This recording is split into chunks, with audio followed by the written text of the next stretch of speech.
एका कॅबिनेट मंत्र्याला तीन तीन मंत्रीपद दिलं. तीन.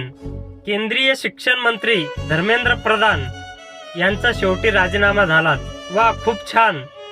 हे व्हायलाच पाहिजे होतं.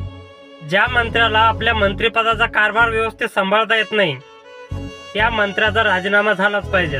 धर्मेंद्र प्रधान यांच्याकडे एकच मंत्रिपद होतं आणि ते म्हणजे केंद्रीय शिक्षण मंत्रिपद. एकच मंत्रिपद असताना देखील त्यांना ते व्यवस्थित सांभाळता आलं नाही.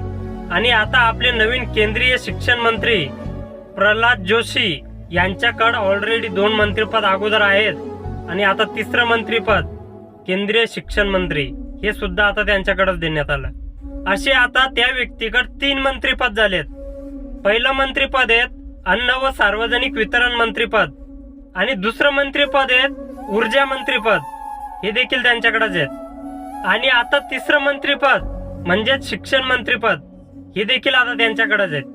असे आता एकूण 3 मंत्रिपद या मंत्र्याकडे झालेले आहेत. आता मला सांगा, एका मंत्र्याला एका मंत्रिपदाचा कारभार व्यवस्थित सांभाळता येत नाहीत आणि आता या मंत्र्याला 3 मंत्रिपद दिलेले आहेत. मग हा नेमकं कोणत्या खात्याकडे लक्ष देईल हा मोठा प्रश्न आहे. एका मंत्र्याकडे 3 खाते दिले, खरंच त्या खात्यांचा विकास होईल का? एक्झाम्पल सांगतो, एखादा व्यक्ती 8 तास काम करतो आणि त्या व्यक्तीला आपण जर म्हणालो तुला 8 तास या ऑफिस मध्ये काम करायचं, 8 तास या ऑफिस मध्ये काम करायचं आणि 8 तास या ऑफिस मध्ये काम करायचं, खरंच त्या व्यक्तीकडून शक्य होईल का? मग तशाच प्रकारे हा मंत्री 3 मंत्रिपदाचा कारभार कसा सांभाळू शकतो?